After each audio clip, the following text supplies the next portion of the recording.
In this video, we'll learn how to design and animate this simple sequence in Linearity Move. Let's get to it. This here is the home screen, and we're going to create a new document by clicking here.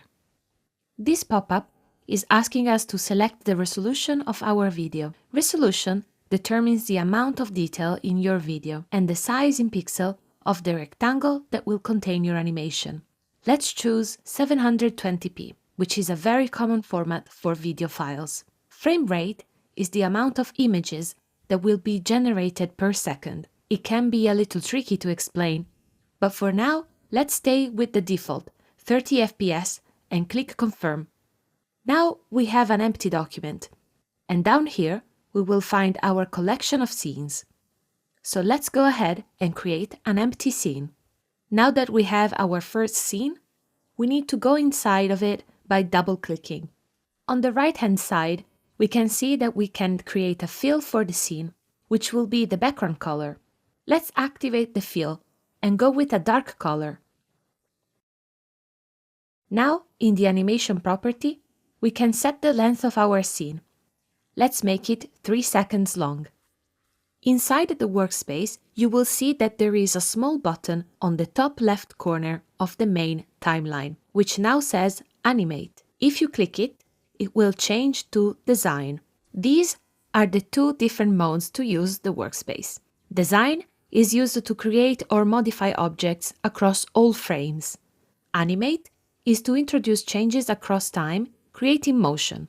You'll find out all about it in a minute. For now, let's switch to Design mode and start creating the objects we will use to animate. At the left of the canvas, you'll find the toolbar, and here we'll pick the text tool to type in our message. Let's change the color to white and write "Good job." I'll change the font to bold and size to 130 points.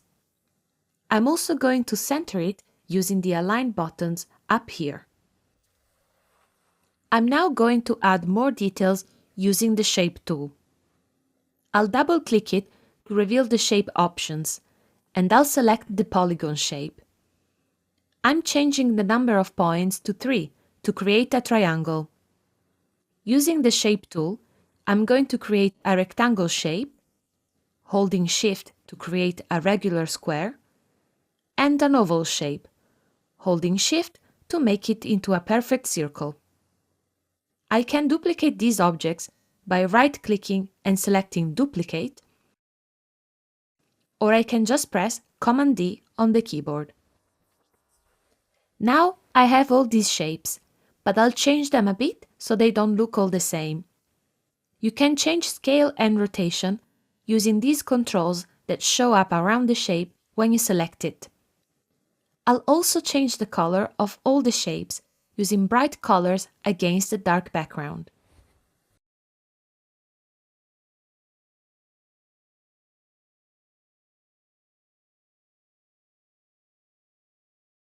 Great! I'm finished with the design, so I'll move over to animation. Follow up closely and you'll see how easy it is.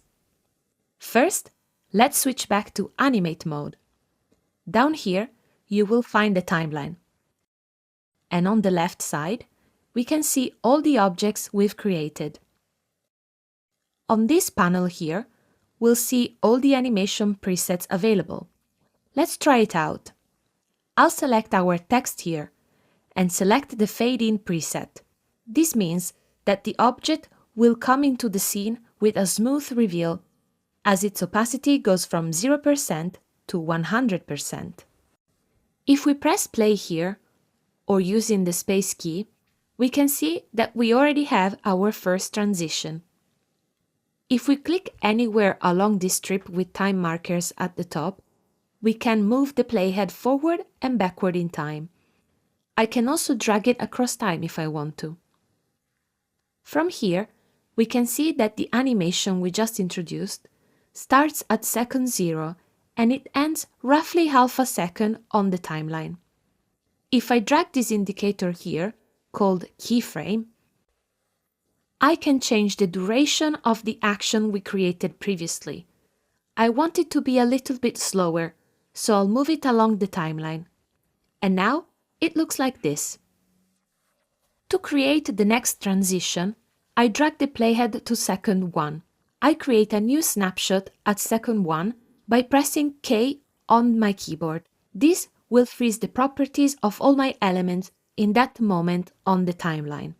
Now I can start introducing changes to different properties like opacity, size, rotation, or position. I move the playhead back to second 0 and set the position of this shape to the center of the canvas. I also shrink its size to a minimum of 50 pixels and add some rotation and set its opacity to 0%.